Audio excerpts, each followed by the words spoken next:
Hello friends, तो आज हम देखने वाले हैं मैथमेटिकल फिज़िक्स का एक टॉपिक जिसमें हम वेक्टर एनालिसिस को पूरा कंप्लीट करेंगे, जिसमें हम बेसिकली कुछ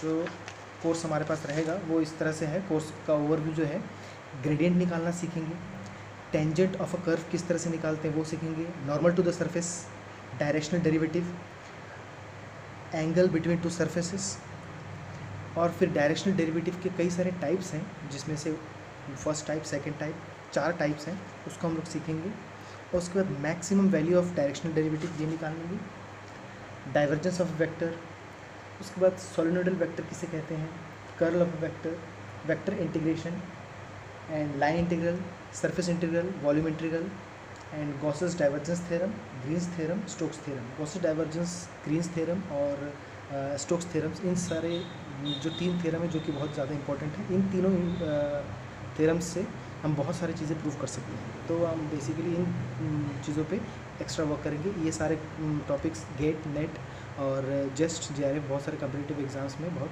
फ़ायदेमंद रहते हैं, जो कि हम एक बार कर लेंगे तो एकदम सारे क्वेश्चंस बहुत ईजी हो जाएगा।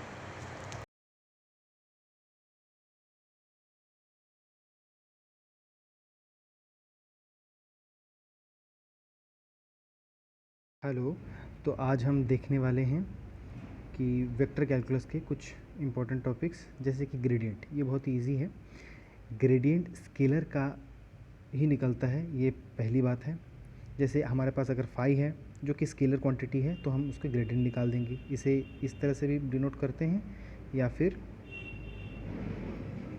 ये डेल से भी, इस ऑपरेटर से भी हम लोग डिनोट कर सकते हैं। और ये किस तरह से दिखेगा, डेल फाई अगर करते हैं तो आई जे के, ये उसकी यूनिट वेक्टर्स हैं। I del by del x phi, j del phi by del y, k del phi by del k. अब हम एक चीज़ देखते हैं कि जो आर है, स्केलर फंक्शन तो है ही, स्केलर क्वांटिटी है, तो अगर जब हम ऑपरेट करते हैं तो आर के ऊपर, तो हम लोग उसको ऐसे भी लिख सकते हैं। उसी तरह से अगर कोई फंक्शन हुआ आर का, तो डेल एफ ऑफ आर अगर हुआ तो हम ऐसे लिख सकते हैं, एक बार डिफ्रेंशिएशन एफ ऑफ आर का, फिर डेल आर। बेसिकली अगर हम किसी भी चीज़ का अगर ग्रेडियंट निकालते हैं तो वो निकलता क्या है, दिखता कैसा है, वो किसी भी सरफेस, अगर हमारे पास अगर कोई सरफेस हुआ, ऐसा कोई फंक्शन जो कि किसी सरफेस को डिनोट कर रहा है, तो उस नॉर्मल टू द सरफेस दिखाता है। ग्रेडियंट अगर हम लोग निकालें तो मतलब उस सरफेस का नॉर्मल निकाले हैं, और कुछ नहीं। चलिए आगे बढ़ते हैं। नेक्स्ट में है हमारा नॉर्मल टू द सरफेस। जैसे फाई एनी कर्व है, उसी बात को मैं दोहरा रहा हूँ। फाई अगर कोई कर्व है तो डेल फाई अगर निकाल देते हैं, मतलब उसका अगर ग्रेडियंट निकाल देते हैं, तो हमारे पास निकलता है नॉर्मल टू द सरफेस। अच्छा, अब नॉर्मल टू द सरफेस तो ठीक है।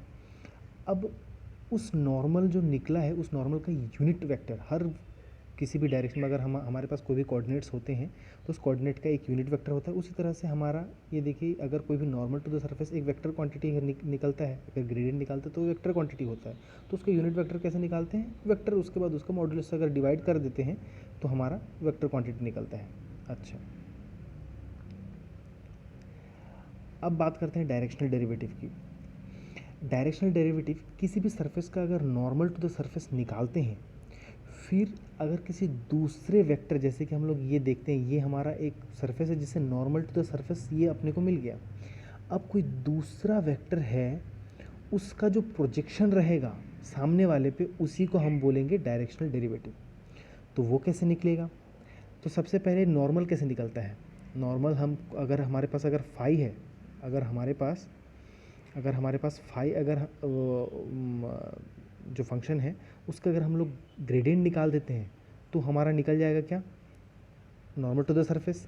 देन ये जो ई जो है हमारा, अगर मल्टीप्लाई कर देते हैं, अब ये ई क्या है, ई है हमारा नॉर्मल, यूनिट नॉर्मल वेक्टर। ये जो हमारा वेक्टर क्वांटिटी है उसका यूनिट नॉर्मल वेक्टर, ठीक है। उससे अगर हम इसको मल्टीप्लाई कर देते हैं तो हमको मिल जाता है प्रोजेक्शन इन दोनों का, इस मतलब नॉर्मल टू द सरफेस के ऊपर इस दूसरे वेक्टर का प्रोजेक्शन। तो उसी को हम लोग बोलते हैं डायरेक्शनल डेरिवेटिव, ठीक। इसके क्वेश्चंस भी हम लोग करेंगे बाद में। अब देखते हैं, ये गेट 2011 के क्वेश्चन हैं, जैसे कि unit normal vector to the surface. तो हम ये देख सकते हैं x square plus y square minus z is equal to 1। किसी एक पॉइंट पे इस पर्टिकुलर पॉइंट पे इसका यूनिट नॉर्मल वेक्टर निकालने के लिए बोला गया है। अब देखिए अलग अलग पॉइंट पे अलग अलग चीज़ें होती हैं, जैसे कि अगर मैं आपको बताऊं, जैसे मान लीजिए ये हमारे पास एक सरफेस है, ठीक है, अगर ये हमारे पास अगर सरफेस है ये, तो इस पॉइंट पे नॉर्मल टू द सरफेस ये होगा, इस पर्टिकुलर पॉइंट पे नॉर्मल टू द सरफेस ये होगा, इस पॉइंट पे नॉर्मल टू द सरफेस ये होगा। तो नॉर्मल टू द सरफेस एक नहीं, हर पर्टिकुलर पॉइंट पे वेरी करते हैं, अलग अलग पॉइंट के लिए अलग अलग नॉर्मल टू द सरफेस होगा। तो हमारे पास जो कर्व है यहाँ पे जो दिया हुआ है, इस कर्व का इस पर्टिकुलर पॉइंट पे हमारा नॉर्मल टू द सरफेस निकालना है। तो हम लोग क्या कर सकते हैं, सबसे पहले हम लोगों ने ये तो हमको पता ही था कि नॉर्मल टू द सरफेस निकालने के लिए क्या करना पड़ता है, हमारे पास जो फंक्शन है उस फंक्शन का हम लोग क्या निकाल देंगे, ग्रेडियंट, ठीक है। तो देखते हैं कैसे ग्रेडियंट निकालेंगे। ये है, ये देखिए हमारे पास ये जो फंक्शन दिया हुआ है, इस फंक्शन के इस पर्टिकुलर पॉइंट पर अपने को वो निकालना है। तो हम लोग क्या करते हैं, एक को इधर से ट्रांसफ़र कर लेते हैं, तो ये हमारा फाइनल बन जाता है। अब हम लोग इसको ग्रेडियंट निकालते हैं इतना। तो मैंने डायरेक्ट किया है 2x 2y माइनस k का कैप। अब इस पर्टिकुलर जब हमारा निकल गया x और y एंड k और z का वैल्यू 1 हो गया, तो यहाँ पे हम लोग पर्टिकुलर जो पॉइंट है उसके वैल्यूज़ को रख देंगे, x के जगह पे 1, y के जगह पे 1, z के जगह पे पहले से तो कुछ रख नहीं सकते, इसलिए 2i 2j minus k cap, ये बन गया। अब यूनिट नॉर्मल कैसे निकलता है, जो भी फंक्शन है वेक्टर फंक्शन, उसका ही अगर मॉड्यूलस से अगर डिवाइड कर देते तो यूनिट नॉर्मल वेक्टर निकल जाता है। तो ये निकल जाएगा, तो यही हुआ हमारा आंसर, ये डी। ओके, अब देखिए एक दूसरा क्वेश्चन है, उसी सेम 2014 में आया है। तो गेट में जो क्वेश्चन पूछे जाते हैं वो बहुत ही ईजी होते हैं, अगर वेक्टर कैलकुलस से अगर आप देखोगे तो ये आप लोग खुद करिए और कमेंट में आंसर बताइए।